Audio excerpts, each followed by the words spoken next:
What's going on, guys, and welcome back to another edition of, I guess you could call this Chaos Speaks. And Chaos is speaking on, well, Michele McCool. This is part 2. I listened to the part 2 of her interview just a while ago, so I wanted to do this while it was fresh. She spent what I think it was over an hour on that second part of the interview.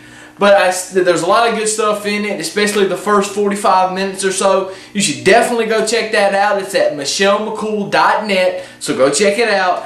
And I shout out Josie and all the people that do the wonderful things at michelemccool.net, because the site looks amazing. So you should go check it out just to see if you had never been there. Now, some of the things I took from the second part of the interview, or the second interview, or, you know, part 2, however you want to talk about it. And I'm just going to go in chronological order, just some of the things I wrote down. She talks about Beth Phoenix giving her a concussion. I really don't understand the concept of bringing it up now. I don't understand why you would even do that. I mean, it's been years. Why bring it up? It serves no purpose unless you're trying to bury her. Although, unless you should have said something like, she remembered it, and it was, you know, because she talked about her talking to WWE Magazine and said that she remembers it happening, but she doesn't remember. She doesn't say that Beth said that she remembered feeling sorry for it. That would have been the only thing to show to Beth's character.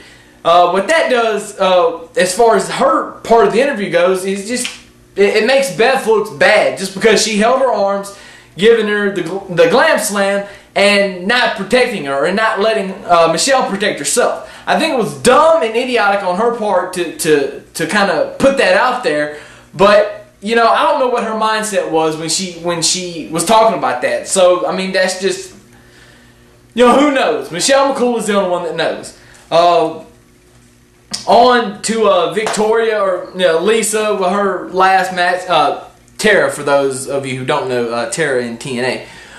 She talked about her last match. I remember watching that SmackDown and it being very emotional, and knowing that it was going to happen, and reading about it online. Oh, it's Victoria's last match. Oh, and it just kind of one of the things that came out of nowhere, honestly. And for her to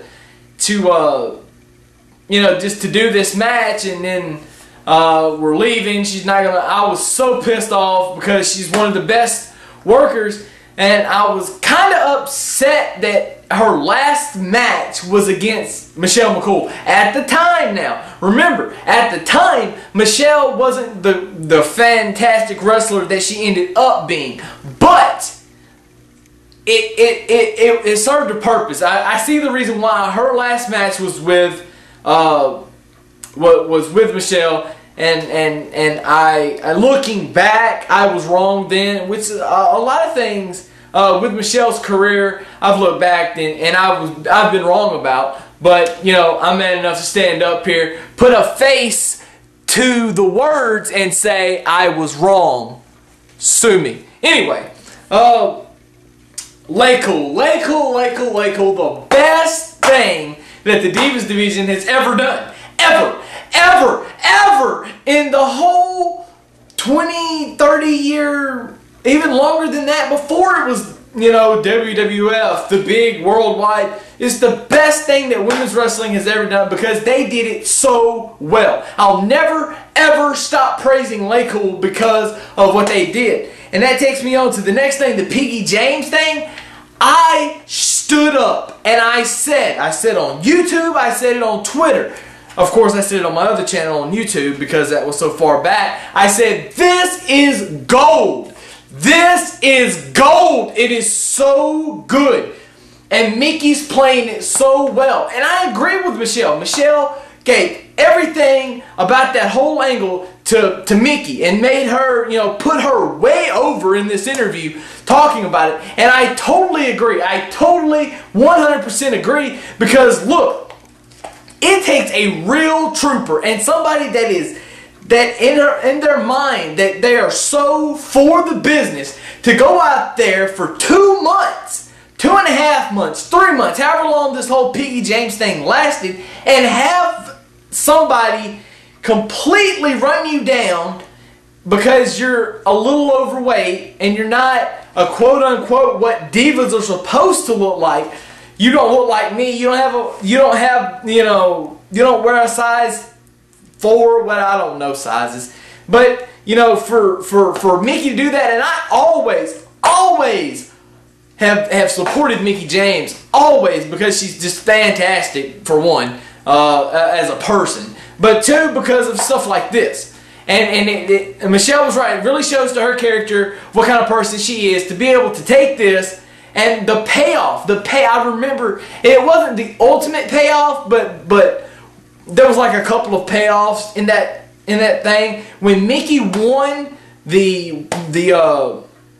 was it the Divas title, or I don't remember. It was one of the titles anyway. When she won the title, I guess it may have been the women's title at the time. When she won the title at the Royal Rumble, me and J Ray and a bunch of others that was watching that all popped. It was the greatest thing. Of course, a lot of them didn't watch SmackDown, so they weren't as in tune with it. But they still kind of knew what was going on. But we all popped because it was a great payoff. It was. We thought this is the end of it. And then they ended up going and doing other things, which was fantastic. But we thought, you know, for this, if this is the mega payoff, it's working great. As far as the whole beautiful people scenario goes, and I've talked about this a couple of times. I did it in videos, and then I've talked relentlessly about it on Twitter. It's one of those things where Michele put it perfectly. It's one of those things where they weren't the first ones to do it. They won't be the last. And, you know, that's the way it goes. There's going to be comparisons. I personally think the team of McCool was better than the team of the beautiful people. That's just me talking. Now, I absolutely love Angelina Love and Velvet Sky, or Angel Williams and Talia Madison, for those of you keeping track. But regardless of the fact, bigger stage, bigger audience, better payoff, better stories, better writers, because a lot of the old ex-wrestlers run the Divas division, for those of you who didn't know. And that was a lot of Fit Finley, too, that was coming up with that. He was just a brilliant mind. I'll do a rant on him one day about how brilliant he is. But, I mean, that's just it. Now, as far as her whole thing about her stealing AJ Styles' finisher, you know what? I was kind of upset at first, and then I being in the business at the time, I sat back and I thought, you know what? People rip moves off all the time. People rip other people's moves off all the time. I mean, think back to the Attitude Era. You'd see somebody do something on Raw, and then the next week you see somebody doing the same thing on Nitro, and vice versa. And then, you know, think about ECW as well. People would watch ECW and steal ideas, moves, and WCW certainly stole people from ECW, so, I mean, why not? It's just one of those things. Michele was completely right when she said the business, you know, it's more like you borrow things. And besides, AJ Styles was cool with it. I remember the interview that come out, and they were like, AJ, what do you think about Michele McCool using the Styles Clash? He said, you know what, I'm fine with it. I mean, that's cool. So that shows the kind of person AJ is. If it doesn't bother AJ, why should it bother anybody else? Word. NXT and Caval. I always thought, this goes back to The Miz and Daniel Bryan. I thought that was a perfect lineup, if you will, because it put Daniel Bryan way over. The Miz put Daniel Bryan way over. They didn't even have to do nothing except for say, hey, The Miz is the pro, and your rookie is going to be Bryan Danielson, or a.k.a. Daniel Bryan.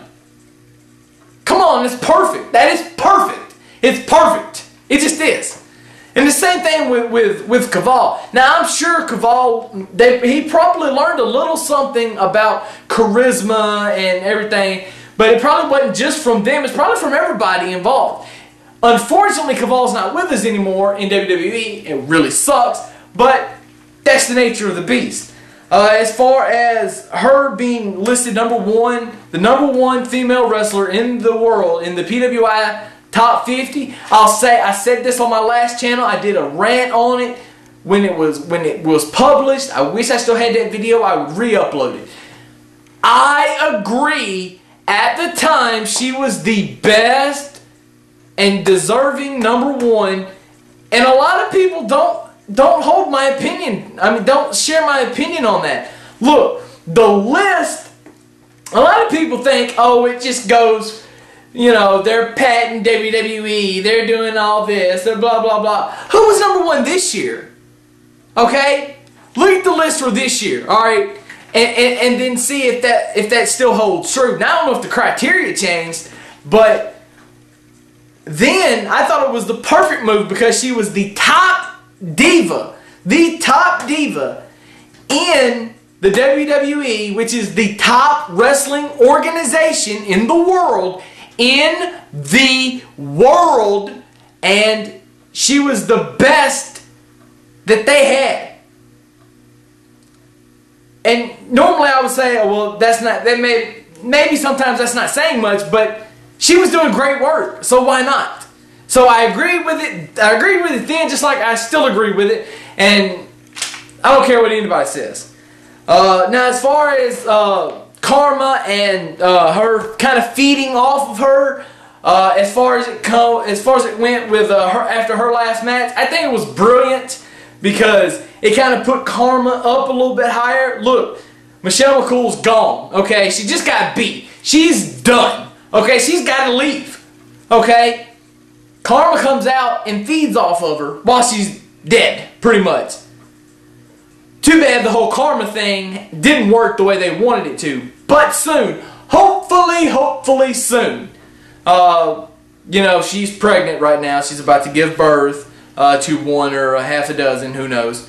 And I wish her all the best in that. But, yeah, who knows. The only thing I got left to say is, as far as she said, one more match, maybe retirement, hiatus, whatever, I guarantee you, before, unless God decides that it shouldn't happen, and I don't want to go against that, Michele McCool will be back in a WWE ring. Is it going to be for one match? Is it going to be for another run? Is it going to be for a series of matches? I don't know. But it's a damn safe bet to say that she will be back in the WWE sometime. Sometime. I don't know when, I don't know where, I don't know how, as far as storyline goes. I hope it's with Layla. I hope they're doing something. Maybe they grow the Divas division so much and they give her a call and say, hey, come help us jumpstart the Divas tag team titles. How fucking great would that be? Think about that for a little bit. Alright. I spent way too much time on this video. It's a lot longer than my other one. I apologize, but there was a lot of good information in this, and I just had to get this off my chest. So, there you go. So, as always, I'm going to say deuces. Deuces. Because Chaos has spoken. Chaos is out.